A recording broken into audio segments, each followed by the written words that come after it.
Dan juga kita mau appreciate ya teman-teman yang mempersiapkan ibadah yang tanpa PK tapi hanya dengan kasih dan tenaga dari Tuhan, amin. Yang mereka datang meskipun hujan pagi-pagi mereka udah siapkan segala sesuatunya dengan semangat. Boleh tepuk tangan semuanya buat Tuhan. Eh, Termasuk yang di bawah sekolah minggu, di belakang sana dan ini semua adalah bentuk Tuhan menunjukkan betapa luar biasanya kita punya Dia dan punya satu sama lain, amin.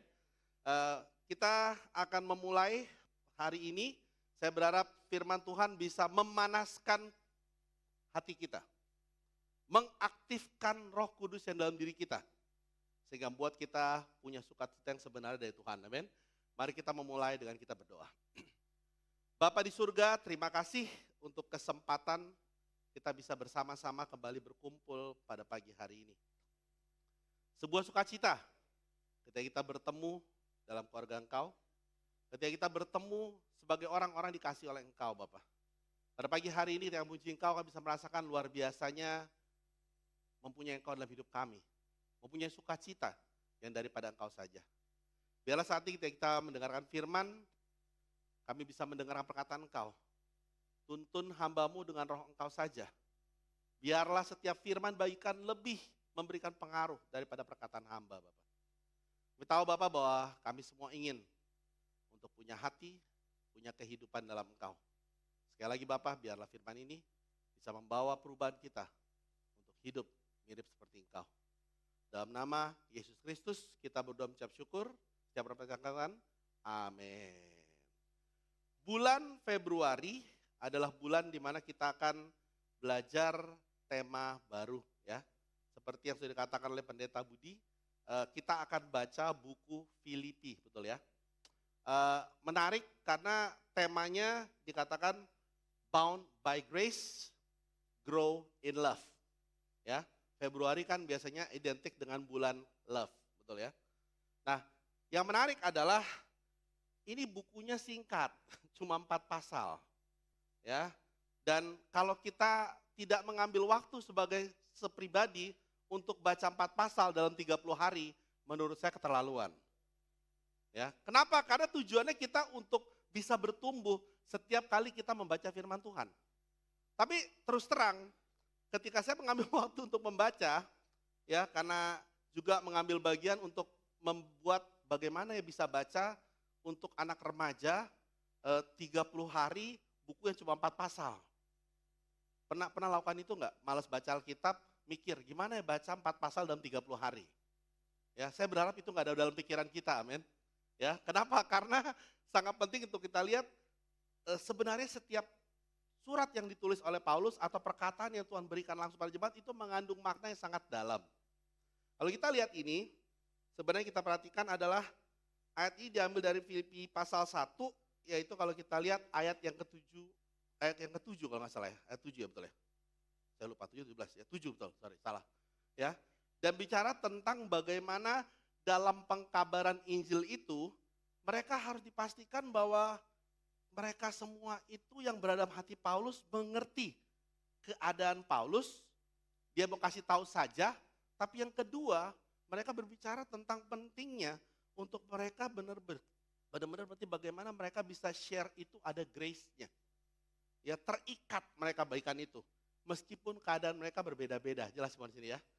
Dan itu pentingnya karena setelah saya baca, saya sadar satu hal bahwa pertumbuhan kasih itu tidak bisa dilepaskan dari namanya grace. Atau kasih karunia dalam hidup kita. Amin. Maka itu kalau kita lihat di dalam tulisan kita akan melihat hari ini beberapa hal terutama saya mendapat kesempatan dan kehormatan untuk bahas pasal yang kedua. Jadi nanti kita akan eksplor pasal yang kedua. Saya sih berharapnya kita udah mulai baca ya. Supaya kita ketika khotbah untuk bisa connect-nya untuk tidak terlalu sulit. Mungkin saya mulai dengan sedikit review tentang latar belakang jemaat di Filipi. Kita udah ketahui minggu lalu Pak Pendeta Budi udah katakan itu dimulai pada misi keduanya Paulus ya, perjalanan misinya dia. Nah, ini adalah komunitas murid Yesus pertama di tanah Eropa.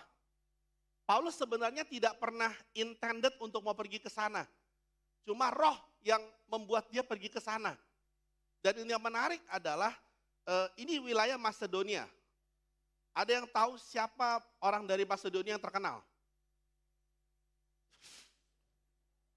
Bukan saya, Alexander the Great. Ngerti maksudnya ya? Orang yang sangat keras, ngerti? Jadi ini tempat yang sebenarnya punya darah pejuang semua di sana. Ya seperti orang-orang yang lama sudah jadi murid Yesus, zaman-zaman dulu semua kita punya darah pejuang. Betul ya?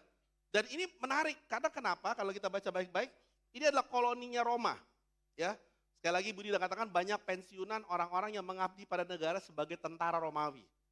Lalu kalau kita lihat di sana karena saking kerasnya mungkin komunitas Yahudi itu tidak banyak. Waktu Paulus ke sana, dia menemukan komunitas Yahudi adalah ibu-ibu lagi nyuci di pinggir sungai.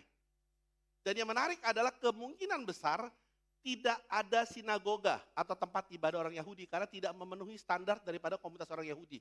Yang minimal ada 10-12 laki-laki. Ngerti seperti ini ya? Nah ini menarik. Mereka adalah jemaat yang tidak kaya, tapi kalau dari suratnya Paulus kita mengetahui bahwa mereka adalah jemaat yang sangat memberi karena dia support Paulus. Ya, ini adalah satu kualitas luar biasa. Dan ini kita perhatikan baik-baik, jemaat ini mempunyai struktur yang cukup baik di dalam jemaat. Dari kepemimpinannya sudah ada penilik jemaat dan juga sudah ada diaken, ya. Jadi kalau kita baik-baik ini jemaat yang well structured, seperti dikatakan ya.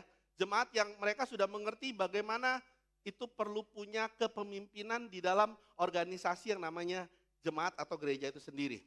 Nah, tujuan daripada Paulus menuliskan ke jemaat Filipi, pasti yang pertama adalah kita ketahui dia bersyukur dan berterima kasih karena dukungan dana yang diberikan.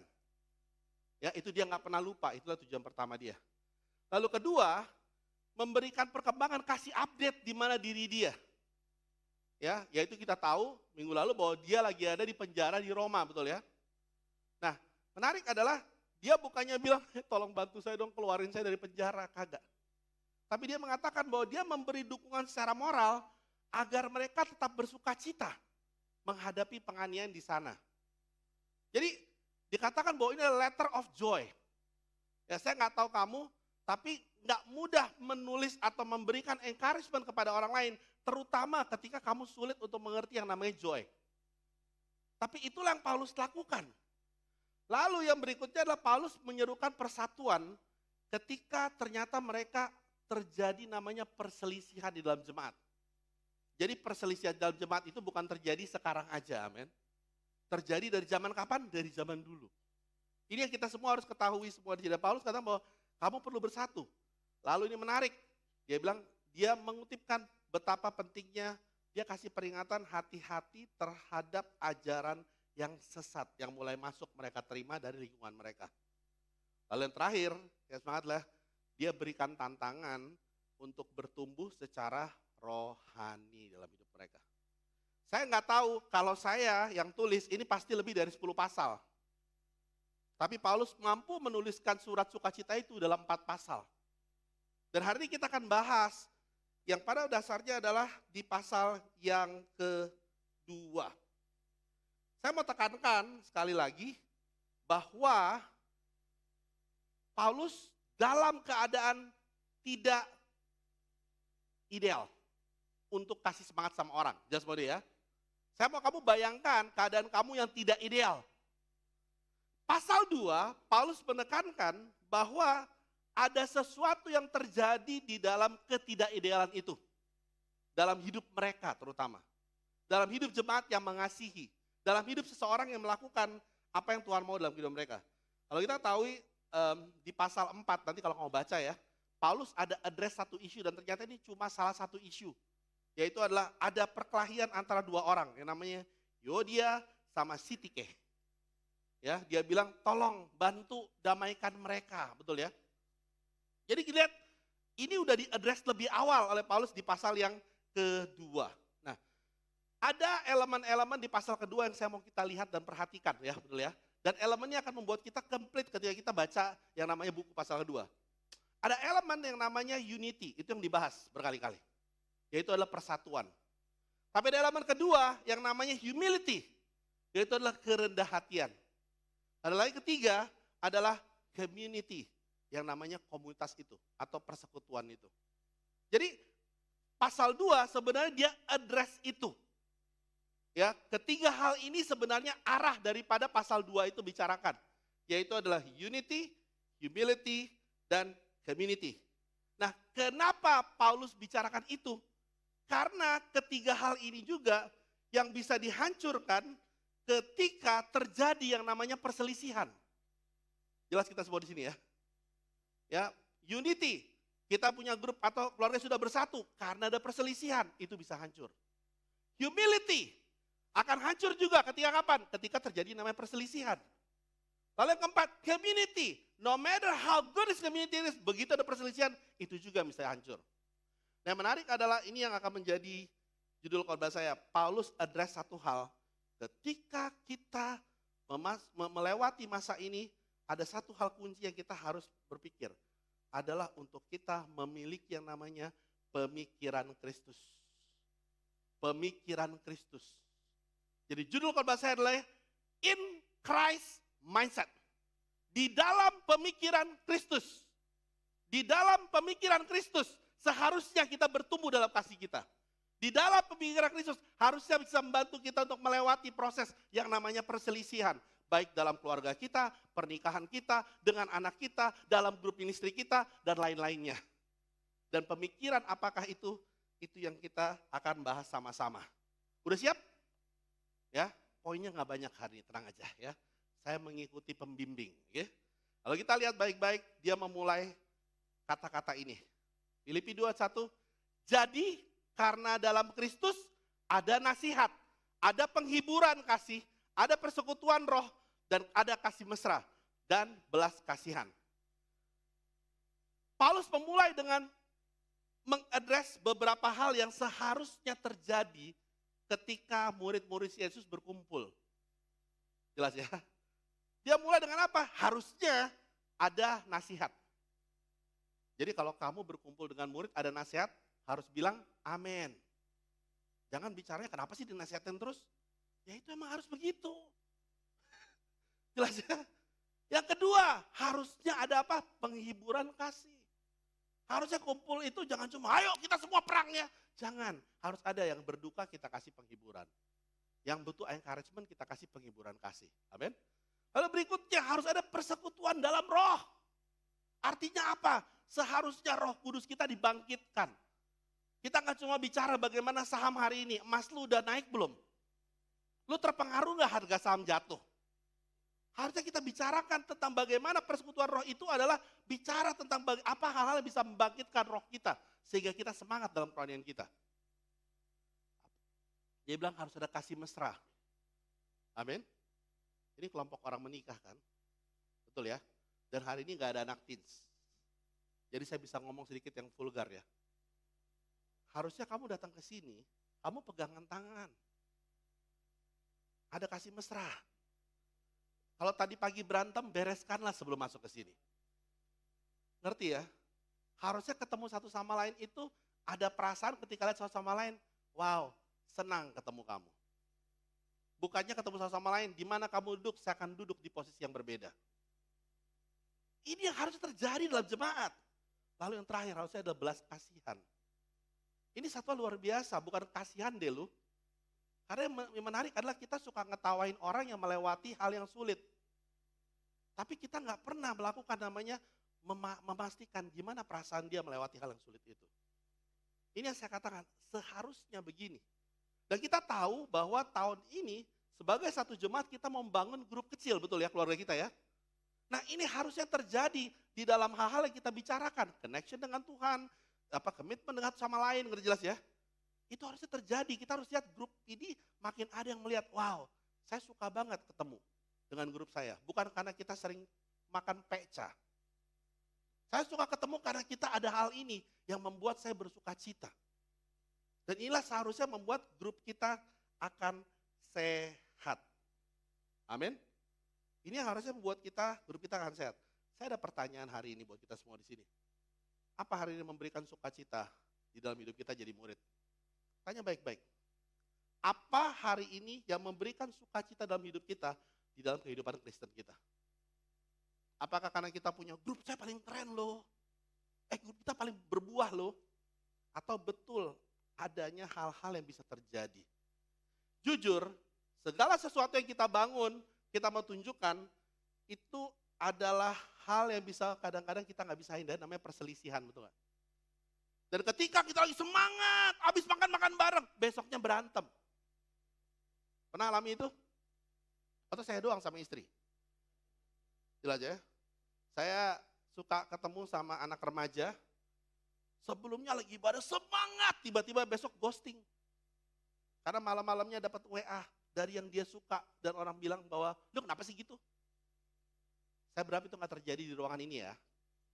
Ya cuma berharap aja, betul ya.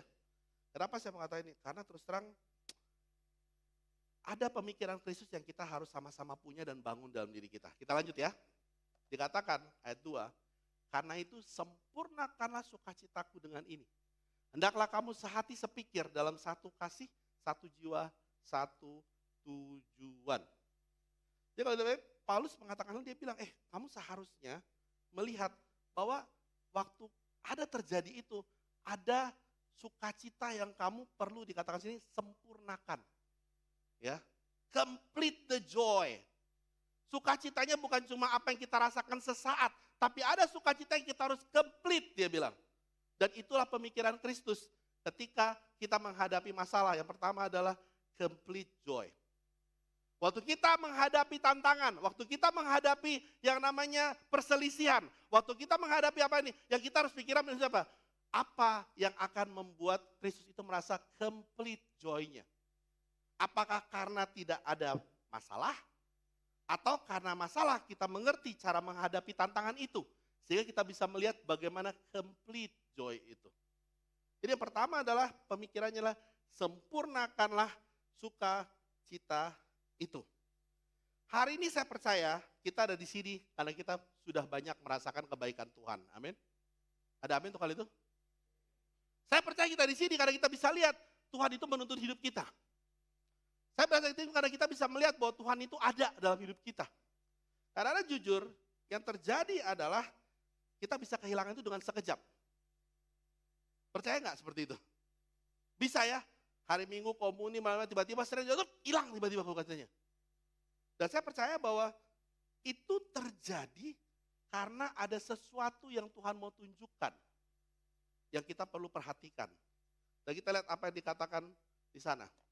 Ayat 3-4, dia bilang, dengan tidak mencari kepentingan sendiri atau puji-pujian yang sia-sia, sebaliknya hendaklah dengan rendah hati yang seorang menganggap yang lain lebih utama daripada dirinya sendiri.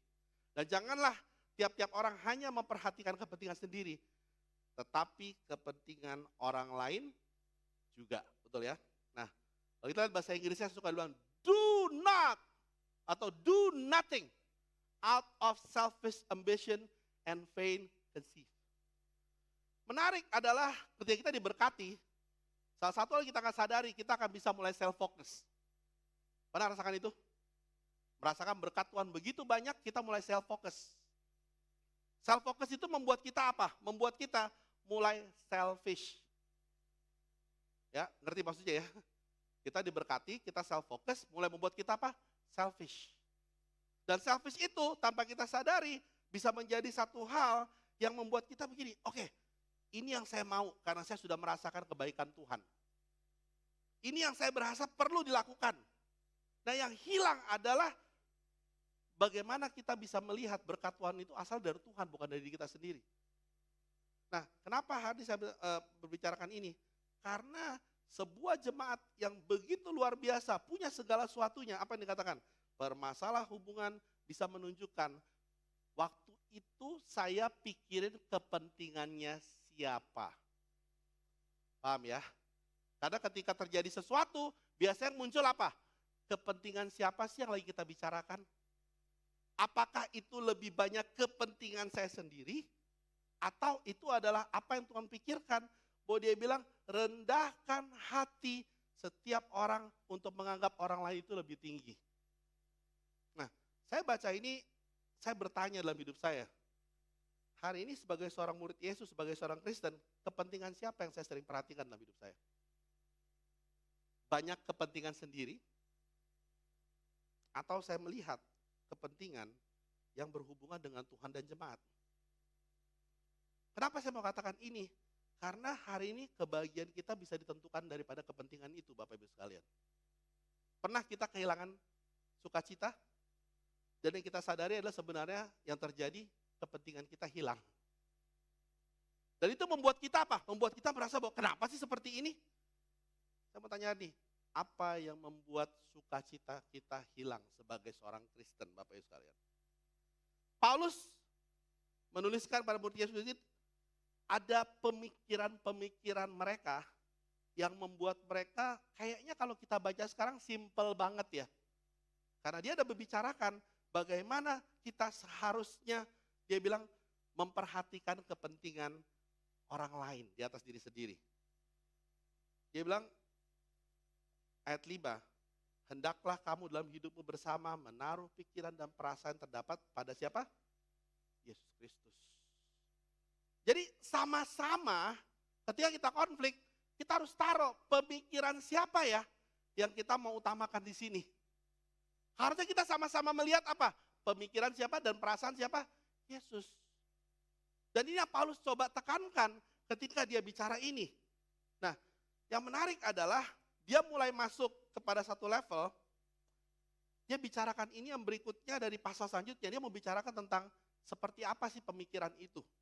Dia bicara dari pasal 6 sampai dengan dari ayat 6 sampai berikutnya, dia bicara pemikiran Kristus, tapi bentuknya rada menarik. Bentuknya adalah himne. Kamu tahu himne nggak? Pujian. Salah satu hal yang membuat saya sulit khotbah ini karena saya nggak bisa nyanyi. Jadi saya nggak akan menyanyikan ini. Nanti kalau saya menyanyikan ini, pesan dari Alkitabnya jadi beda. Ngerti poinnya ya? Nah kenapa? Karena menarik. Karena dia tiba-tiba bicarakan dalam bentuk himne. Dan himnenya tuh himne tentang seseorang yang namanya Yesus. Nah kita tentu familiar ya dengan hal-hal itu ya. Maksudnya kita mengerti seperti ada pujian ya. Kalau kita tahu misalnya contoh ya.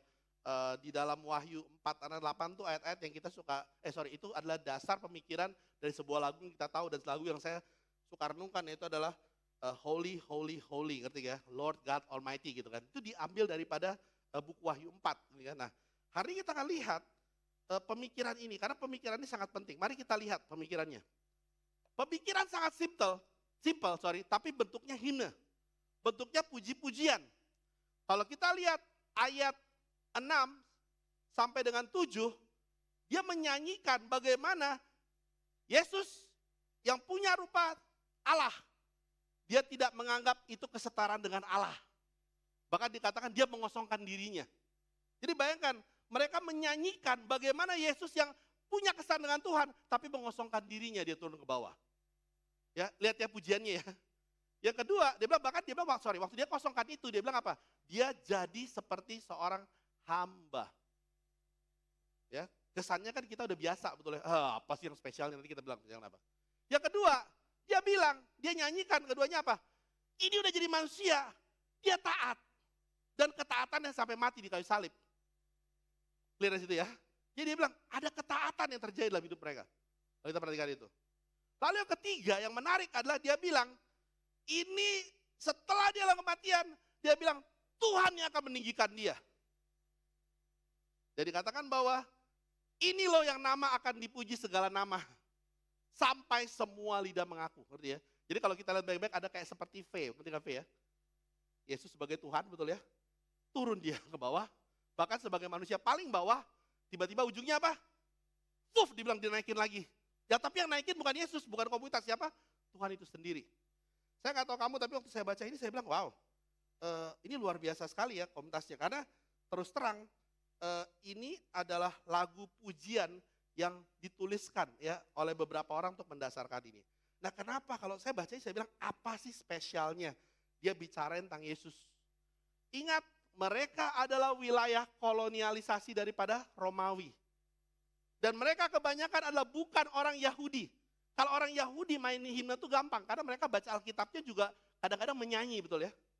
Tapi untuk mereka Paulus memahami, dia kasih himne kenapa? Karena itu biasa. bagi orang-orang Gentiles atau bagi orang-orang yang pada waktu itu misalnya gini, dia mengabdikan diri dia kepada siapa? Kepada kaisar. Pernah lihat ketika di film-film mereka jalan dia bilang, Hail Caesar, mereka nyanyi gitu kan? Itu udah biasa buat mereka. Jadi ketika Yesus bicarakan ini, dia mencoba mengembalikan dan menyanyikan bahwa kamu bukan mengabdi kepada kaisar. Jadi kalau masih ada masalah, jangan berpikirnya seperti cara kaisar berpikir. Tapi berpikirlah seperti cara Yesus berpikir. Apa maksudnya? Kalau dalam kepemimpinan tentara, mohon maaf Pak Douglas yang ngerti ya, bahwa kenapa? Setiap orang ada kepentingannya untuk bisa naik ke atas, betul? Kenapa? Karena itu yang harus dilakukan.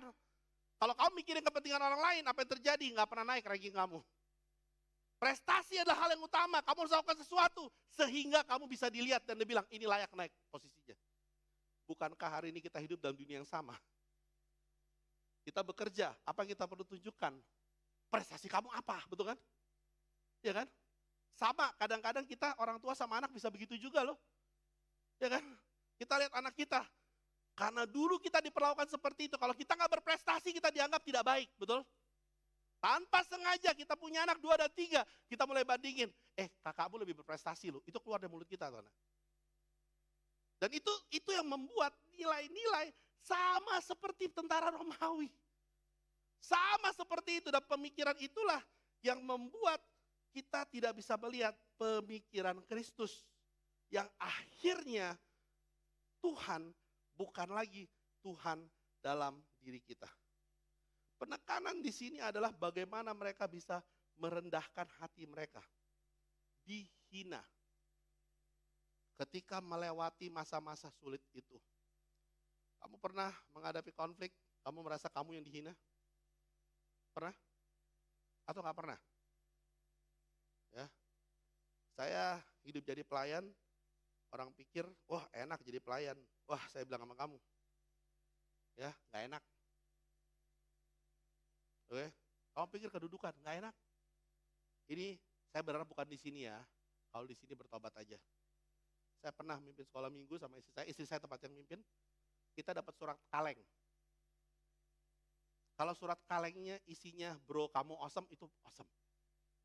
Surat kalengnya isinya komplain.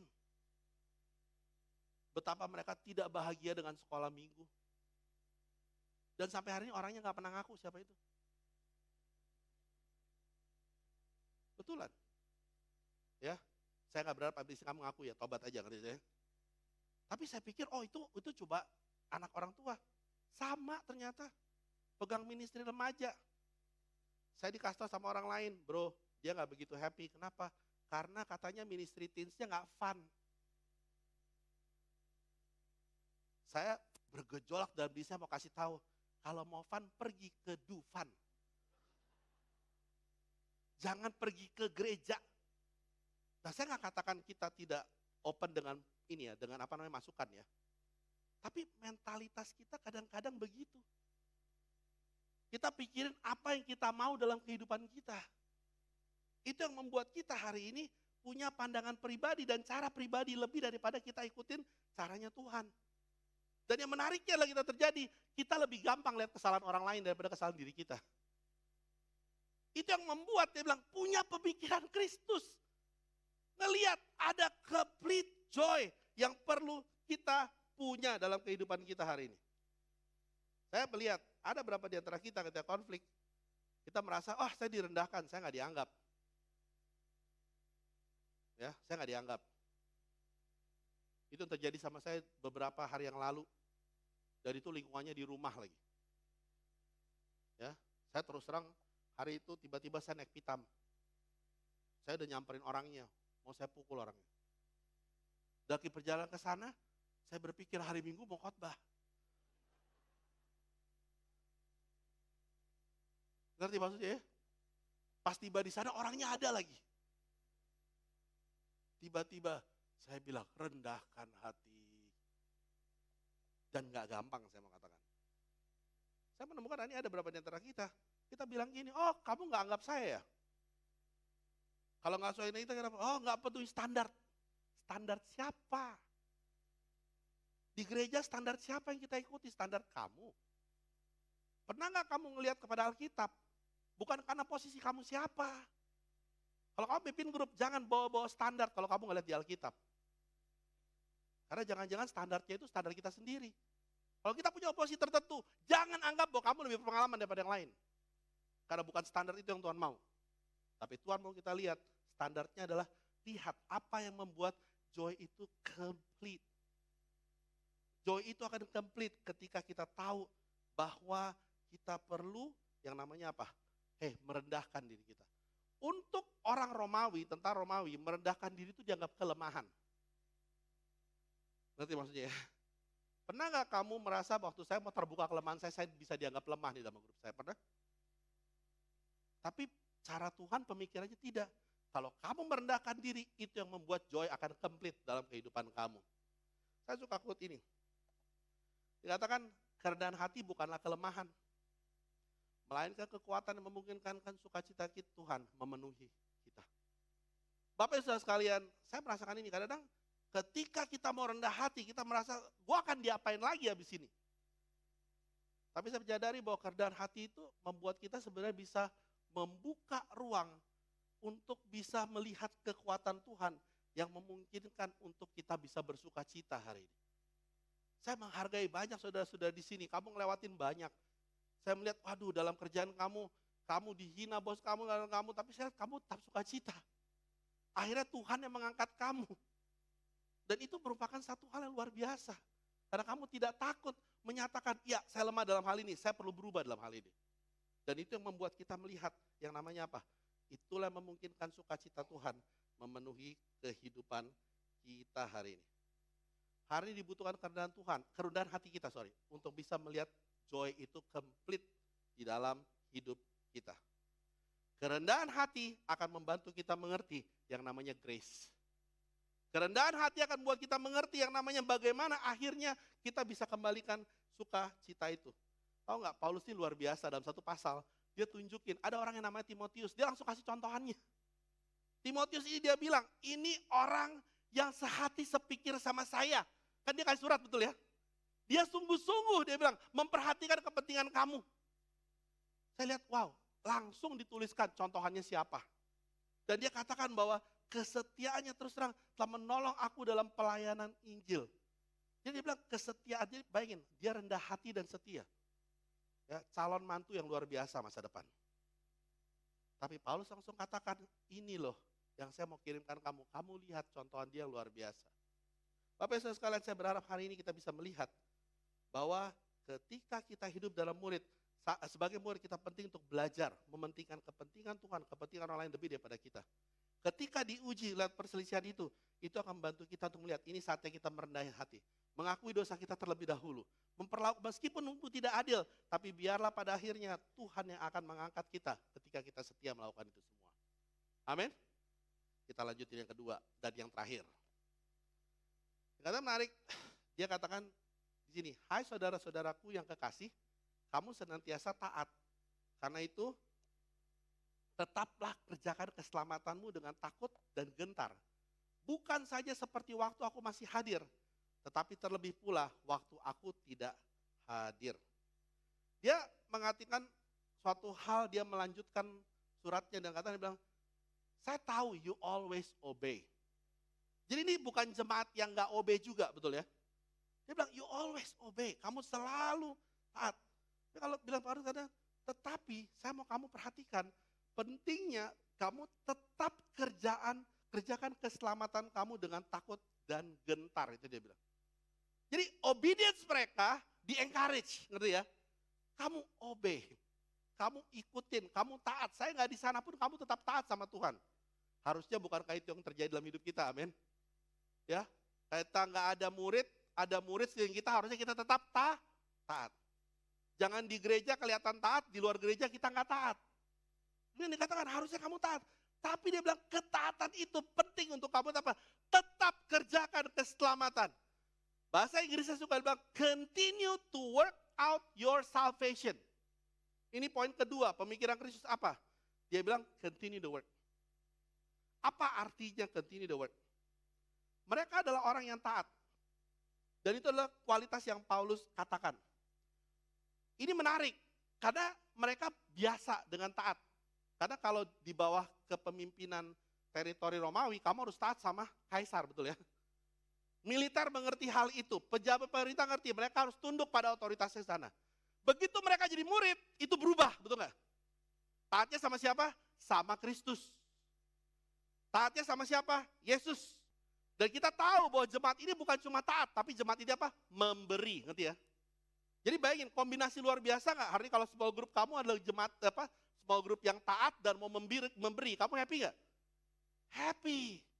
Tapi Paulus katakan, bagus kamu taat, bagus kamu memberi. Coba dikatakan, tolong pastikan kamu continue the work of your salvation. Apa artinya continue the work? Mereka bukannya harus bekerja untuk layak mendapatkan keselamatan, tapi mereka sudah mendapatkan keselamatan dalam diri kita, dalam diri mereka. Mereka harus lakukan sesuatu sehingga kerja daripada keselamatan itu terpancar keluar dalam kehidupan mereka. Seringkali terjadi apa? Ketika orang dia hidup, dia setia. Dia berasa udah saya jalanin aja. Ya. Orang nggak bisa lihat kesetiaan itu, betul nggak? Kecuali ada kehidupan yang kita jalanin, betul? Kecuali ada hal yang orang bisa lihat, wow, dia bukan cuma setia ya, saya bisa melihat ketika dia menghadapi tantangan, dia mengerjakan sesuatu dalam kesetiaannya dia. Sehingga itu cuma tidak sebagai emblem yang ditaruh di dalam diri kita. Kenapa ini penting? Karena di dalam kehidupan kita, kesetiaan itu seharusnya akan nampak daripada kehidupan kita. Kesetiaan itu harusnya menimbulkan yang namanya pertumbuhan dalam kehidupan kita. Karena keselamatan itu adalah satu jalan. Waktu kita di dalam itu, kita harus pastikan kita bertumbuh dalam kesetiaan kita. Kita bertumbuh lakukan sesuatu dalam kehidupan rohani kita. Hari ini pertanyaannya adalah begini, apakah hari ini saya masih fokus menumbuhkan hidup rohani saya? Coba tanya dalam diri kita, saya sekarang lagi tumbuhkan apa dalam diri saya? Kemarin saya ketemu sama anak teens ya, kita ngobrol sedikit, kita diskusi. Tahu nggak Tuhan itu bagus, baik banget, baik banget. Kalau satu tahun, kita bisa bertumbuh aja dalam satu karakter Kristus dalam kehidupan kita, dalam kesetiaan kita. Mereka tuh umurnya masih 16 tahun loh. Jadi bayangin, seusia saya, 36 karakter Kristus yang mereka udah tumbuh. Saya tanya sama kita sini, kita jadi murid berapa tahun? Pertanyaannya jumlah tahun kita equal nggak dengan jumlah karakter Kristus yang terjadi dalam hidup kita? Pertanyaannya jumlah tahun kita sama nggak dengan karakter Kristus yang ada dalam diri kita? Jangan-jangan kita dulu, saya tidak menghina kesetiaan ya. Jangan dengar, ya dia setia aja lah udah bagus. Aduh, sedih banget kalau ngelihat dalam diri murid, setia aja udah bagus. Kamu mau dikenal sebagai orang yang setia aja udah bagus. Saya berharap hari kita tidak punya ambisi pribadi, tapi kita harus continue untuk good work. Karena Tuhan mau kita menghidupi kesetiaan itu di mana kita berada. Pertanyaan hari ini mungkin kita nggak bertumbuh, mungkin karena kita tidak menghidupi kesetiaan kita di luar daripada gereja. Coba tanya, di luar gereja orang bisa lihat nggak kita setia? Di luar di keluarga kita orang bisa lihat nggak bahwa kita seseorang yang bertumbuh dalam kerohanian kita? Dalam kehidupan kita di tempat kerja, bisa lihat nggak? Dalam kehidupan hobi kamu, di padel lah, di badminton lah, di segala macam lah. Orang bisa lihat nggak bahwa kamu ada orang yang bertumbuh dalam kerohanian kamu. Paulus meminta mereka untuk bertumbuh dalam kerohanian mereka. Ada satu kata yang saya sangat suka, tapi kata-kata saya suka salah artikan juga. Dia bilang, lakukanlah itu dengan kata-kata apa? Dia bilang, with fear and trembling. Ini pemahaman yang sangat menarik, fear and trembling ini. Karena fear and trembling itu bisa dua makna ya. Satu, kamu lakukan karena kamu takut hukuman. Ya, ini yang sering dilakukan sama orang tua, termasuk diri saya.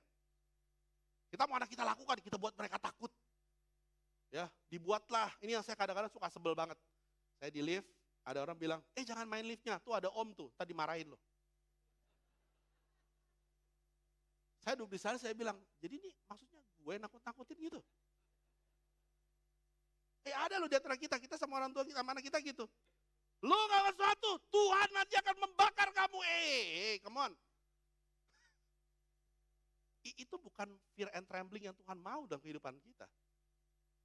Fear and trembling Tuhan mau adalah apa? Dia bilang fear and trembling yang dimana mereka mengerti. Ini saya punya rasa takut karena saya respect. Di dalam hidup tentara nggak ada takut. Mereka cuma kenal satu kata, respect. Yang mereka ikuti adalah orang yang mereka respect. Hari dalam hidup murid juga sama. Kita masih punya respect yang sama nggak sama Tuhan? Atau kita lakukan sesuatu, kita sembunyi-sembunyi, kita bilang, ih gak ketahuan. Tuhan gak ngapa-ngapain. Kita lakukan yang lain, apa terjadi? Sesuatu. Kita lakukan yang lain. Yang terjadi apa? Yang terjadi kita kehilangan respect. Jadi perhatikan baik-baik. Pentingnya kita semua di sini untuk continue the work. Terus mengerjakan itu. Nah, saya tidak ekstrim ya, bilang bahwa baru sekarang kita berjuang. Enggak. Tapi pertanyaan, kita masih bertumbuh atau tidak? Tanya, tahun lalu kita punya tema begitu banyak di gereja. Apa yang bertumbuh dari diri kamu? Bukan khotbahnya nggak bagus loh, bukan PDG-nya nggak mampu. Tapi pertanyaan, mungkin kita nggak fokus pada pertumbuhan kita. Saya jujur ya, karena saya pikir cukuplah, biarlah muda-muda maju. Tahu nggak apa yang saya lakukan? Sebenarnya saya lagi bunuh diri saya sendiri. Jadi cukuplah yang lain bertumbuh, saya tidak. Bapak Saudara, hati-hati. Baik kita yang dulu biasa ditakut-takutin, yang buat kita melakukan, kita harus bertumbuh. Kita harus menjadi orang yang mau bertumbuh karena kita respect Tuhan. Karena kita bisa melihat apa yang Tuhan lakukan dalam kehidupan kita. Karena kenapa? Ini yang Paulus tekankan. Filipi 2:13, karena Allah lah yang mengerjakan di dalam kamu baik kemauan maupun pekerjaan menurut kerelaan hatinya. Dia katakan, kamu harus respect, takut. Kenapa? Karena Tuhan yang mengerjakan segala dalam hidup kamu. Hari pertanyaannya kita, dalam hidup rohani kita, siapa yang kita lihat menumbuhkan segala sesuatu dalam hidup kita? Kalau kita baca Alkitab, harusnya kita melihat Tuhan. Harusnya orang bisa melihat, iya ya, ini hal yang saya perlu tumbuhkan. Karena Paulus tekankan, karena Tuhan dia bilang, yang menumbuhkan. Tuhan mau bekerja dalam hidup mereka. Tuhan yang memberikan pertumbuhan rohani mereka. Dan tujuan Tuhan mereka supaya mereka bertumbuh. Bapak Saudara sekalian, saya berharap hari kita bulan ini bulan bukan cuma kita love-lovean ya. Bulan dimana kita harusnya bertumbuh dalam kasih. Bulan dimana jangan kaget, bulan love biasanya bisa terjadi perkelahian. Perkelahian itu membuat kamu sadar, kamu bertumbuh dalam kasih kamu. Itu yang harusnya kita bisa lihat dalam kehidupan kita. Bagaimana Paulus mau mereka bertumbuh? Ini menarik sekali. Ya, ayat 14 dikatakan, melakukan segala sesuatu dengan tidak bersungut-sungut dan berbantah-bantahan. Wow. Saya baca ini, saya bilang, sangat simpel. Tapi nggak ngelihat. Ini yang seringkali membuat kita tidak bertumbuh kan. Ya, mereka biasa. Kalau orang di bawah otoritas itu biasa ya. Dia ngadap ke atasan, dia bilang, ya siap. Pada gitu siap. Begitu di belakang, dia ngomong aja. Ya kan, dia jalan keluar kantor, lihat loh, pas lu nggak naik lagi, gue sikat loh. Kamu pernah lakukan itu nggak? Waktu kamu ditegur. Kamu dikasih nasihat, kamu ditegur, kamu bilang, ya bro, oke bro. Pas kamu bilang, dia nggak ngerti keadaan saya. Itu grumble. Nah yang parahnya, kita mulai ngomongin di belakang. Lu tahu nggak, kemarin gue ditegur loh. Tahu nggak, gue ditegur, dia nggak ngerti tuh masalahnya apa. Siapa tuh, si ini. Mulai terjadi grumbling dalam satu grup. Nah setelah grumbling biasanya majunya apa? Pemberontakan. Ya, dan ini saya mau katakan, kenapa dikatakan Paulus adalah continue the good work. Growing, it's an important part dalam kehidupan kita. Karena sekali lagi saya katakan, ketika kita grumble, pertumbuhan kita bisa terhambat. Ketika kita grumble, grace yang Tuhan mau kasih dalam hidup kita bisa terhambat. Tanya sama diri kamu, apakah kamu seorang yang gampang bersungut-sungut? Tanya baik-baik. Dalam hidup kamu jadi Kristen, tanya, yang mana sering terjadi? Bersungut-sungut atau bersukacita karena kamu tahu kerja Tuhan dalam hidup kamu? Paling gampang tanya pasangan kamu, kita sering ngomongin apa? Masalah? Berarti kita bersungut-sungut. Dalam grup kita suka ngomongin apa? Nah saya nggak bilang kita harus nggak beresin masalah ya, betul semua ya. Tapi mana yang sering kita ngomongin, sehingga itu yang menahan pertumbuhan dalam kehidupan kita. Mengapa Paulus mau mereka tidak bersungut-sungut? Dia bilang, supaya kamu tiada beraib dan tiada bernoda, sebab anak-anak Allah yang tidak bercela di tengah-tengah angkatan yang bengkok hatinya, yang sesat ini, sehingga kamu bercahaya di antara mereka seperti bintang-bintang di dunia, sambil berpegang pada firman kehidupan, agar aku dapat bermegah pada hari Kristus, bahwa aku tidak percuma berlomba dan tidak percuma bersusah-susah. Tujuannya satu, kalau kamu tidak bersungut-sungut, kamu bertumbuh dalam keadaan kamu dan menghadapi masalah. Setiap masa terjadi sebenarnya itu kesempatan untuk kita bisa bertumbuh. Kenapa? Tuhan mau kasih tahu, kamu anak-anak saya. Saya mau kamu tidak beraib dan tidak bernoda dalam hidup kamu.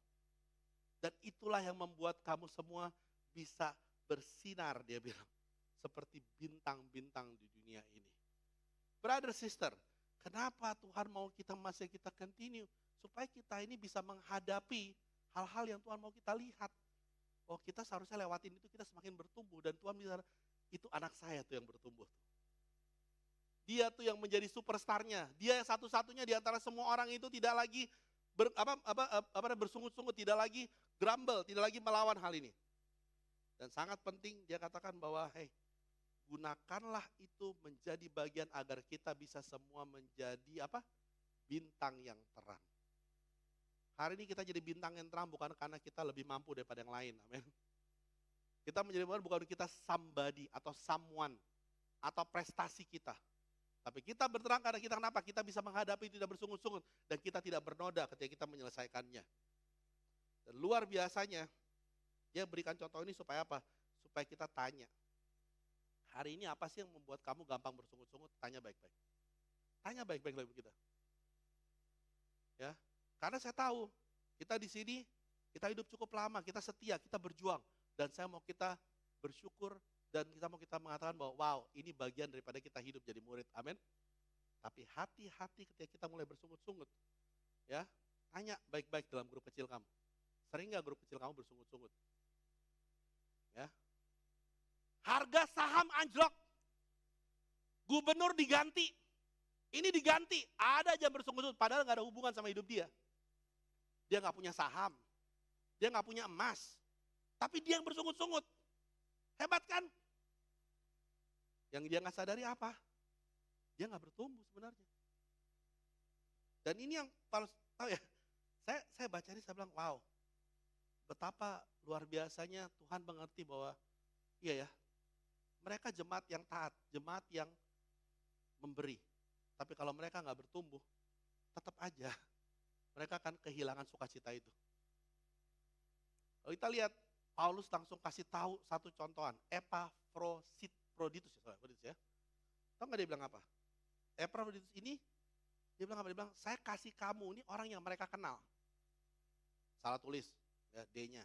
Itu akibat mata yang sudah mulai buram. Dia sama aja 11 bulan kan. Ya. Tapi saya mau kata gini, dia kasih contoh. Saya amazed ya, dalam satu surat, dia kasih contoh 2 orang betul kan. Tapi orang yang kedua ini sesuai dengan apa yang dia mau ngomongin. Kalau kita lihat, kenapa? Epaphroditus dia bilang, saudara, teman sekerja, seperjuangan yang mereka utus untuk melayani Paulus untuk keperluannya dia. Dia bilang, dia rindu mau balik kepada kalian. Susah hatinya. Tahu apa yang terjadi sama dia? Dia sakit, dikatakan. Bahkan dia bilang sakit hampir mati. Ya, tapi dia bilang, tapi orang ini, dia bilang meskipun dia sakit mati, ya Tuhan mengasihi dia mengerti Tuhan mengasihi dia. Dan dia katakan bahwa, maka itu saya ingin kamu ke sana. Tapi dikatakan di ayat 30, karena pekerjaan dia nyaris mati. Dia bilang, ia mempertaruhkan jiwanya, dia bilang memenuhi apa yang masih kurang dalam pelayanannya kepada saya. Saya nggak tahu kamu, kalau saya hampir mati, saya akan pikirin diri saya bagaimana hidup. Boro-boro mikir orang lain, betul. Yang penting gue selamat. Saya pernah baca satu, ini memalukan sebenarnya, saya pernah baca satu tulisan. Ya, dia wawancarai orang yang baru survive selamat ya daripada sebuah kecelakaan dari satu bus. Tahu nggak dia bilang apa? Aduh, saya bersyukur, bukan saya duduk di jendela. Saya baca itu berarti dia bersyukur, tapi dia bilang yang lain ya udahlah dikorbankan saja. Saya lihat Epaphroditus dia bilang enggak. Dalam keadaan dia mau mati, dia tetap pikirin bagaimana misi saya tercapai dengan Paulus. Bagaimana saya bisa memastikan itu terjadi dalam hidup saya. Jadi saudara, saya mau kata kita semua di sini, pentingnya untuk kita bisa mengatakan bahwa meskipun keadaan sulit, Epafroditus dia tetap melayani Paulus sesuai dengan apa yang Tuhan memang taruh dia di sana. Meskipun dia sudah mau mati. Ini menarik. Sebuah quote kata ini, saat-saat sulit bukanlah jalan memutar dari keselamatan, melainkan bagian dari pembentukan. Saya tahu baik dari kita di sini kita mungkin belajar Alkitab, ya. Kita lewatin masa sulit. Pertanyaannya kita akan muter nggak meninggalkan keselamatan itu? Atau kita tahu ini bagian daripada pembentukan yang kita harus lewatin. Baik di antara kita di sini hari ini kita nggak mau belajar Alkitab, karena kita tahu sulitnya luar biasa. Lebih baik saya beli fast pass, seperti kayak di Dufan dan di Disneyland, supaya nggak harus ngantri. Nggak bisa, itu bagian daripada pembentukan. Kita jadi murid yang udah lama di sini, kita melewati masa sulit, ini bagian daripada pembentukan. Jangan putar balik. Karena yang kita harus pastikan, kita tidak memutar balik. Kenapa? Karena mungkin kita merasa bahwa putar balik itu adalah bagian yang paling aman buat hidup saya. Saya mengatakan semua di sini, mari kita melihat bahwa Kristus mau kita melanjutkan kerja sesuai dengan keinginannya Dia. Ada amin untuk semua ini? Saya mengajak kita hari ini untuk belajar tentang dua hal ini. Ya. Pemikiran Kristus waktu terjadi yang namanya persiapan jemaat adalah kamu harus melihat apa yang akan melengkapi, menyempurnakan sukacita itu. Kadang-kadang dibutuhkan kerendahan hati, meminta maaf terlebih dahulu. Dibutuhkan kerendahan hati untuk kita mengakui apa yang bagian kita. Sehingga kita bisa melihat kerja Tuhan itu akan sempurna sukacita dalam kita. Yang kedua, Tuhan itu mau buat kita berhenti. Tapi Dia mau kita mengatakan, itu lanjutkan kerja itu. Terus mengerjakan, perlu bertumbuh lewat hal itu. Karena mungkin itu yang Tuhan katakan mau kita tumbuhkan. Saya berharap hari ini Filipi pasal 2 membantu kita untuk menjadi individu yang mengerti bagaimana menghadapi perselisihan.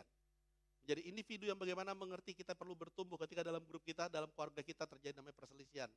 Dan pada akhirnya nama Tuhanlah yang dimuliakan dan kita akan bertemu dalam kita punya kasih karunia. Amin.